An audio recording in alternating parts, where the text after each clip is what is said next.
नमस्कार, मैं दामिनी शर्मा सजग भारत में एक बार फिर से आप सभी का स्वागत करते हैं। देखिए, संभल हिंसा को लेकर अब ये मुद्दा जो है वो कहीं ना कहीं गरमाया हुआ है और बढ़ता जा रहा है। नए नए जो है फैक्टर्स इसमें जो है सामने निकल कर आ रहे हैं। अब तक अगर खबर बताऊं तो 25 उपद्रवी गिरफ्तार हो चुके हैं और कहा यह जा रहा है कि वहां के जो विधायक हैं, उनके बेटे हैं, उन पर भी ये मुकदमा जो है वो दर्ज किया गया है। इस मुद्दे पर मनमोहन गामा से बातचीत करेंगे और एक सबसे बड़ी ब्रेकिंग न्यूज जो आज ही की मैं आपको बता रही हूं कि सदन में भी संभल मामले को लेकर, संभल हिंसा को लेकर विपक्ष ने हंगामा पूरा का पूरा किया, सवाल खड़े किए सरकार से और पूरा सदन जो है, आज देखा आपने किस तरीके से सदन में बवाल मचा है। पर एक बड़ी बात ये आती है सामने कि वहां पर इंटरनेट बंद कर देना, वहां पर सबकी अभी रोकथाम वहां पर है, गलियां वहां की सूनी है। क्या कहेंगे? दो फैक्टर्स निकल कर आ रहे हैं, या तो वो हिंसा खुद हुई है या विपक्ष की बात मान ली जाए तो सरकार ने कराई है। देखिए, ये हिंसा जो भी हुआ है कहीं ना कहीं प्रयोग है। ये आप इससे नकार नहीं सकते हो। आप प्रयोग है ये किस चीज का? कि भाई हमसे डरो तुम। और मैं आपके माध्यम से कहना चाहता हूं कि जिसे आप डराने का प्रयास कर रहे हो, जिसकी आप हत्या कर रहे हो, वो कोई बाहर का नहीं, हमारे हिंदुस्तान का ही बेटा है। हिंदुस्तान की मजबूती में उसका भी महत्वपूर्ण योगदान है। देश की आज़ादी आज़ादी हो गई हमारी 75 साल को। आप संविधान का स्थापना दिवस मनाते हो 26 तारीख को, लेकिन क्या संविधान दिवस मना लेने मात्र से ही संविधान लागू हो रहा है?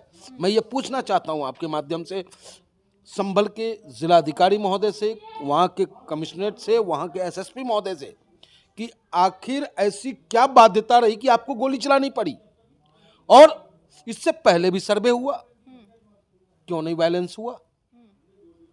नहीं, नहीं किया गया। क्यों हुआ पथराव? नहीं, क्यों पथराव हुआ? आखिर कारण क्या रहा पथराव का? इसकी गोलियां तो उपद्रवियों के पास भी थी ना।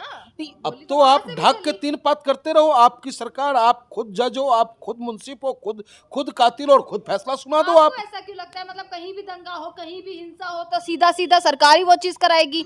उनकी सरकार है, यूपी में उनकी सरकार, अब तो महाराष्ट्र में भी सरकार बना ली, हर जगह तो उनका बोलबाला है। सरकार बना ली अलग बात है, लेकिन सरकार का चलाने का जो मिजाज हो वो लोकतांत्रिक हो।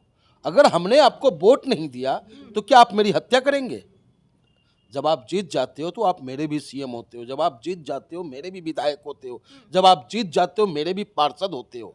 ये नहीं कि जिसने आपका विरोध किया है, जिसने आपको वोट नहीं दिया, उसके घर के आगे कूड़े का ढेर। आप सीधा सीधा ये कह रहे हो कि मुसलमान कभी भाजपा को वोट नहीं देता? नहीं देता, और नहीं अगर देता भी है, ये भी नहीं कह सकते आप कि नहीं देता है, क्योंकि दे सकता है। हिंदू भाजपा का विरोध करता है, हो सकता है कुछ मुसलमान कुछ परसेंटेज उनको दे रहे हो वोट, लेकिन जो वहाँ वायलेंस हुआ, वायलेंस की वजह क्या रही? पहले चरण में जब सर्वे होता है नो वायलेंस, आखिर दूसरे चरण में जो सर्वे करने जाने वाले व्यक्ति हैं उसमें वो संवैधानिक जिम्मेदारी को लेके गए थे ना। संवैधानिक जिम्मेदारी को निभाने वाला व्यक्ति क्या जय श्री राम का नारा लगाता हुआ वहां से गुजरेगा? पहले सर्वे में वो चीज नहीं आई थी ना। दूसरे सर्वे में तो एक रिजल्ट सामने आ गया कि मंदिर वहां पे, हरिहर मंदिर वहां पर मौजूद था। नहीं, आपने कैसे कह दिया? अभी तो कहीं से कहीं तक रिपोर्ट नहीं आया। ये आप कैसे कह देंगे? अभी नाम तो जब इन्हें जो परमिशन मिली इसी बिहेव पे मिली ना कि भाई 1528 में बाबरनामा में ऐसे लिखा है, वैसे लिखा है और वहां हरिहर मंदिर था। और इस आधार पे कोर्ट उनको परमिशन दे देता है। लेकिन आप बताओ, ये अनोखा आदेश नहीं था जज का कि एक आदमी आपको पिटीशन करता है, मैं आपके खिलाफ पिटीशन करूं, आपसे पूछा भी ना जाए कि भाई आपका जुर्म क्या है, आपकी सुना भी ना जाए और डायरेक्ट आपको फैसला सुना दिया जाए, आपको सजा दे दी जाए। पिटीशन होता है कि वहां मंदिर था, वर्तमान में शाही जामा मस्जिद है, उसकी जांच कराई जाए। तो जांच एक्सेप्ट होता है, एक्सेप्ट के साथ आप आदेश भी पारित करते हो कि जाओ सर्वे करो। उसके बावजूद वहां के लोगों ने शांतिपूर्ण ढंग से, जो मस्जिद के जिम्मेदार लोग थे वो भी उसमें इन्वॉल्व थे। पथराव शांतिपूर्वक, पहला सर्वे में, और दूसरे सर्वे में वही व्यक्ति जब जाते हैं तो वो कौन सा व्यक्ति है जो जय श्री राम के नारे लगा करके वहां के माहौल को खराब करना चाहता है? जय श्री राम के नारे ने पूरी हिंसा को भड़का दिया, लोगों को भड़का दिया और सारी हिंसा सिर्फ जय श्री राम के नारे पर हुई। वाह मानना पड़ेगा। इसीलिए कहते हैं कि मीडिया आज कहीं ना कहीं जो है सरकार के इशारे पे आपकी बातों नाचने से को तो यही मजबूर नजर आ रहा है ना कि जय श्री राम के नारे लगे, श्री राम- हिंसा भड़क गई। जय श्री राम का नारा बोलने का एक स्थान होना चाहिए, एक जगह होना चाहिए। आप भगवान राम का नाम लेकर के हिंसा को आंदोलित करे, हिंसा को आमंत्रित करे, ये कैसा भगवान राम का नारा लगा रहे हो आप वहाँ सर्वे करने जा रहे हो।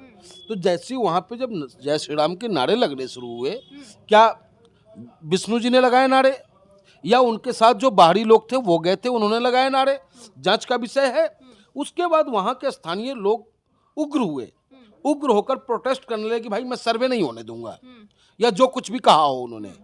पुलिस का क्या जिम्मेदारी बनता है? लाठीचार्ज करना। लाठीचार्ज करना क्या डायरेक्ट जालियांवाला बाग हो रहा है? अंग्रेज का शासन चल रहा है कि कोई अभिव्यक्ति की आज़ादी की बात भी करते हो आप, लोकतंत्र की भी बात करते हो आप, संविधान दिवस भी बड़ी मजबूती के साथ मनाते हो आप। और जब जो संविधान ने हमें हक दिया है, जो संविधान ने हमें ताकत दिया है कि किसी गलत चीज़ के लिए हम प्रोटेस्ट कर सकते हैं, तो आप हम पे लाठी चटकाओगे, लाठी से नहीं मानेंगे तो आप हम पे गोली चलाओगे। हद करते हो आप।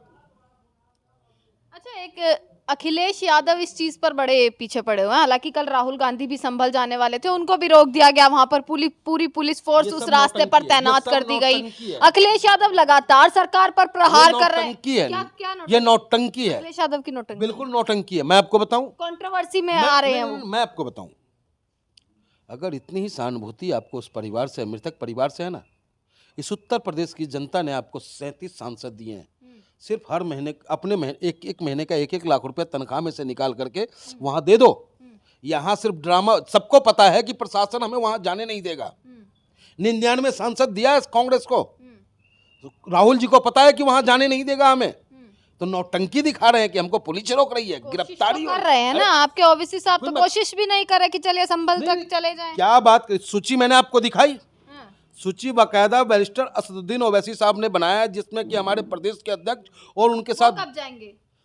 हम कानून का सम्मान करने वालों में से, मतलब जब रास्ते खुल जाएंगे तब ओवैसी साहब जाएंगे? जैसी रास्ता नहीं, ओवैसी साहब क्यों जाएंगे? हम लोग किस लिए बैठे हैं? हम लोग जाएंगे, जाकर के वास्तु स्थिति से अवगत होंगे, अपने नेता को अवगत कराएंगे, जो हो सकता है आर्थिक रूप से उनकी मदद करने का कार्य करेंगे, कानूनी रूप से उनकी मदद करेंगे। लेकिन ये समाजवादी पार्टी और कांग्रेस की जो बात आप कर रहे हो, ये सिर्फ नौटंकी है। अगर इनको सहानुभूति है वहाँ मृतक परिवार से, सहानुभूति है संभल की जनता से, तो 99 सांसद हैं उनके, 1-1 लाख रुपया निकाल दे अपने महीने में से। 37 सांसद हैं, 1-1 लाख रुपया निकाल दे और वहाँ उनकी मदद करे, ना कि नौटंकी। जब रास्ता ही बंद है तो जाओगे कैसे भैया? सिर्फ ड्रामेबाजी। और इस ड्रामेबाजी को संभल की ही जनता नहीं, पूरे हिंदुस्तान की जनता। अच्छा, एक बड़ा सवाल ये उठता है, देखिए संभल हिंसा शायद पहली बार ऐसी हिंसा नहीं हुई, तमाम चाहे वो बहराइच वाला मामला हो, उसमें एक हिंदू बेटे की जो है वो मौत हुई थी, और भी तमाम हिंसा जो है रही। बिहार के एक नेता हैं, उन्होंने एक चीज़ कही, एक सवाल जो है वो उठाया, और कहीं ना कहीं ये सवाल जो है बिल्कुल जायज़ है कि देखिए बांग्लादेश में भी तो हिंसा हुई, बांग्लादेश के हिंदुओं पर इतना अत्याचार हुआ, जितना हंगामा विपक्ष ने, अखिलेश यादव हो, राहुल गांधी हो, विपक्ष ने पूरा इस पर कर दिया संभल वाले पर, उतना बांग्लादेश के हिंदुओं पर कोई विपक्ष नहीं बोला। इतनी ताकत वहां पर भी झोंक देते अपनी। बहुत अच्छा सवाल है, लेकिन क्या ये जिम्मेदारी भारत सरकार की नहीं बनती है कि वहाँ के हिंदू सुरक्षित हो, अल्पसंख्यक सुरक्षित हो? और जहाँ तक विपक्ष के नेताओं की बात है, सबसे पहला आवाज़ अगर किसी ने उठाया था तो वो हमारा नेता बैरिस्टर असदुद्दीन ओवैसी ने उठाया था। और उन्होंने कहा था, बांग्लादेश सरकार से कहा था, वहाँ के बहुसंख्यकों से कहा था कि ये तुम्हारी जिम्मेदारी है कि वहाँ के अल्पसंख्यक सुरक्षित रहें। लेकिन न ये सरकार कुछ कर पा रही है।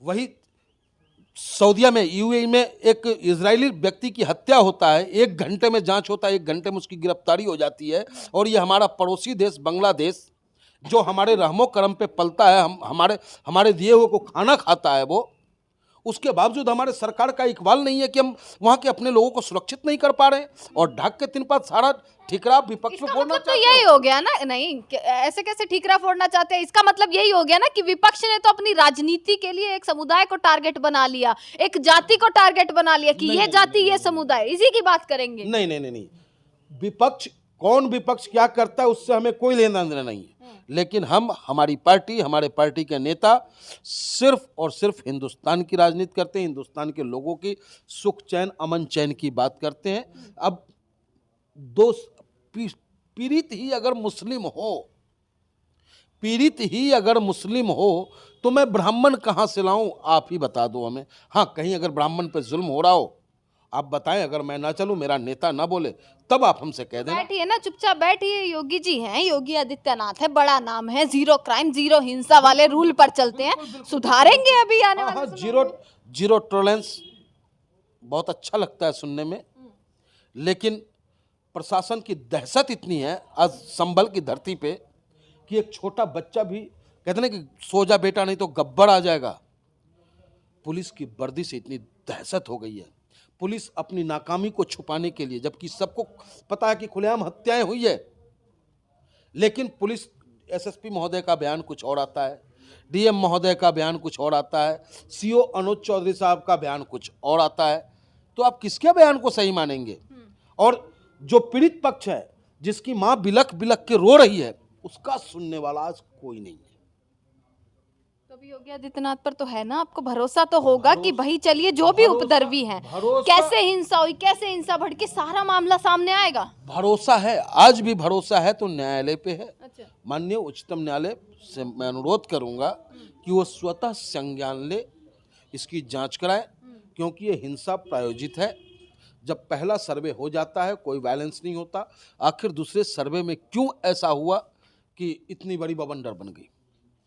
सब कुछ प्रायोजित। गामा जी, थोड़ी तो मतलब बात दोनों पक्षों की करिए ना। नहीं, हर चीज नहीं, प्रायोजित, राजनीति दोनों की भी एक। देखिए, वहां दोनों पक्ष है कहाँ?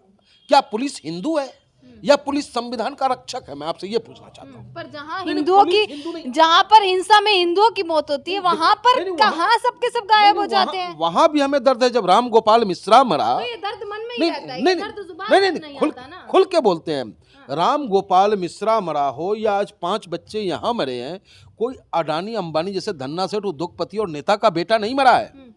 उस दंगे की दंश में हमेशा गरीब शिकार हुआ है और गरीब ही शिकार होता रहेगा।